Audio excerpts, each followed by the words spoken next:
सागर की केंद्रीय जेल में धारा 151 के मामले में बंद युवक साथ जेल के अंदर मारपीट किए जाने के आरोप परिवार वालों ने लगाए।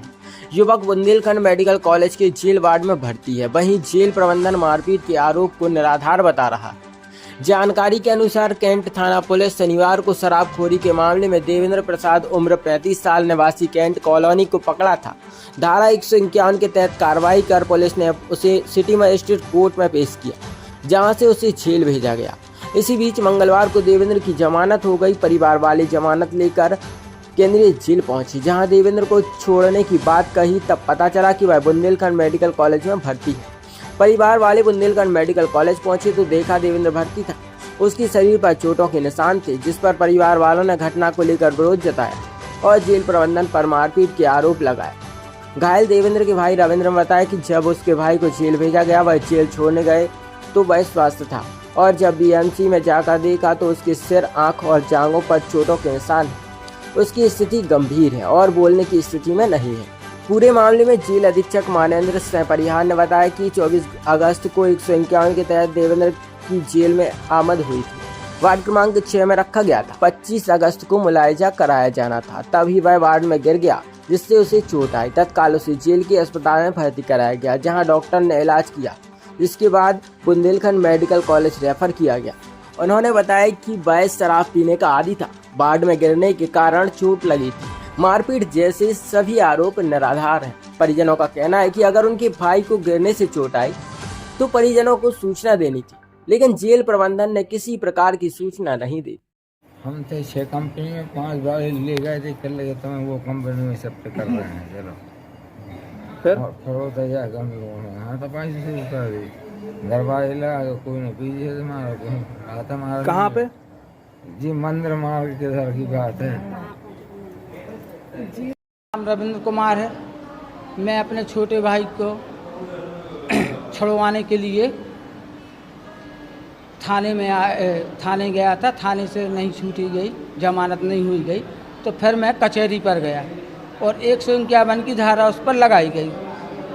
उसके बाद जिस स्थिति में उसकी जमानत नहीं हुई, वो सीधे जेल चला गया और जेल जाते समय वो इतना अच्छा गया था, हष्ट पुष्ट।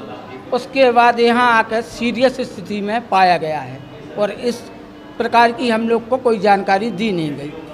और जब जमानत हम लोगों ने की गई है तो उस समय यहाँ से फ़ोन आया बीएमसी से कि आप अपने कैदी को भाई को बीएमसी से ले लो। बीएमसी आकर देखा, उसकी स्थिति सीरियस है, आप लोग देख सकते हैं। जेल कब भेजा गया था आपको? जेल शनिवार को, शनिवार की शाम को। कौन सा थाना का मामला? कैंट थाना। आपके भाई का क्या नाम है और क्या आरोप है? देवेंद्र करोसिया 151 की धारा लगाई गई थी। तो आप मानते हैं जब वो जेल गए थे स्वस्थ थे? स्वस्थ थे। आप मानते हैं कि जेल में कोई घटना हुई उनके साथ? हाँ, जेल में उसके साथ कोई मारपीट हुई है कि थाने में हुई है, इस प्रकार की जानकारी हमें नहीं है। और जब बीएमसी कब आकर भर्ती हुआ, इसकी भी जानकारी हम लोग को नहीं दी गई। न्यायालय से आपने जमानत करा दी उनकी?